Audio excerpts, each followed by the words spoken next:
పరలోకంలో ఒకటే ఉంటుంది.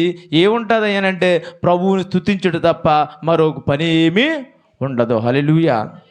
అందుకే ఆరాధన చేసేటప్పుడు ఏమంటామనంటే స్తుతి అనే మాట ఎందుకు మనం పలుకుతామనంటే ఇప్పుడు ఇప్పుడు ఇప్పుడు మీరు ఏదైనా ఒక పని చెయ్యాలనుకోండి. ఫర్ సపోజు సుబ్బు ఉన్నాడు, ఏం చేస్తున్నాడు, బైక్ మెకానిక్ చేస్తాడు, అవునా? ఇప్పుడు ఏమి తెలియకుండా అతన్ని తీసుకెళ్ళి బైక్ మెకానిక్స్ చేయంటే ఏం చేస్తాడు? నాకు రాదంటాడు, అవునా? ఇప్పుడు ఈ భూలోకంలో స్తుతించకుండా పరలోకం వెళ్ళి నువ్వు స్తుతించు అంటే మనమేమంటాం? నాకు రాదంటాం. అక్కడ రాదు అనకుండా స్తుతించాలంటే ఇక్కడ ఏం చేయాలి? ప్రాక్టీస్ చేయాలి. పాస్టర్ గారేమో గొంతు చించుకుని, అమ్మ ఇది మౌనంగా ఉండేటువంటి సమయం కాదు, మనం ప్రభువుని స్తుతించాలి అని అంటూ ఉంటే నెమ్మక నీరెత్తనట్టు ఉంటాం మనం. కాబట్టి ఈ 2025లో మనం ఏమవ్వాలి? స్తుతించడం నేర్చుకోవాలి. ఏం నేర్చుకోవాలండి? స్తుతించడం నేర్చుకోవాలి. అయ్యో మాకు రాదేటండి అని అంటే స్తుతించడం ఎలాగ తెలుసా?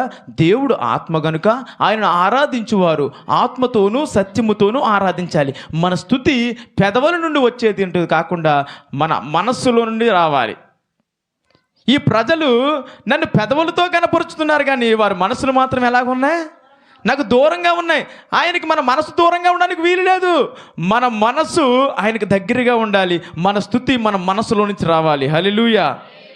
ఏమండి, ఆయన స్తుతించాలి అంటే ఏదో కేవలం మైక్ ఉన్నప్పుడే స్తుతించాలని కాదు, నలుగురు ఉన్నప్పుడే స్తుతించాలని కాదు, ఏమండి అందరూ చూస్తున్నప్పుడు స్తుతించాలని కాదు. మీరు వంట చేసుకున్నప్పుడు స్తుతించవచ్చు, మీరు బండి నడుపుతున్నప్పుడు స్తుతించవచ్చు, మీరు పని చేసుకుంటూ ఉన్నప్పుడు స్తుతించవచ్చు. మీరు ఎక్కడున్నా సరే మీ చేతులు పని చేస్తాయి కానీ మీ యొక్క నోరు ఏం చేస్తుంది?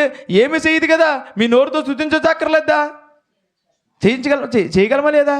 కాబట్టి ఈ 2025లో మనం ఏం ప్రాక్టీస్ చేద్దాం తెలుసా? అస్సలు ఖాళీగా ఉంటే దేవునికి స్తుతి అనాలన్నమాట. హల్లెలూయా. ఏమనాలా? ఖాళీగా ఉంటే దేవునికి స్తోత్రం, నడుస్తూ ఉన్నప్పుడు దేవునికి స్తోత్రం, పని చేస్తూ ఉన్నప్పుడు దేవునికి స్తోత్రం. ఏమి చేసినను సరే మనం ఏం చేయాలా? ఎల్లప్పుడూ దేవునికి కృతజ్ఞతాస్తుతులు చెల్లించుడి, ప్రతి విషయమందు ఎడతెగక ఆయనకు స్తుతించుడి, ఇది ప్రభువునందు దేవుని చిత్తము. ప్రభువా ప్రభువా నన్ను పిలుచు ప్రతి ఒక్కడు పరలోక రాజ్యం చేరడు కానీ తండ్రి చిత్త ప్రకారం చేయబడి నిత్య రాజ్యానికి వారసుడు అవుతాడని ప్రభువారు చెప్పి ఉన్నారు. కాబట్టి ఎల్లప్పుడూ ఆయన స్తుతించడమే మన పని. ఇక్కడ స్తుతిస్తాం నేర్చుకుంటే అక్కడ స్తుతించడం ఈజీగా ఉంటుంది. హల్లెలూయా. ఇది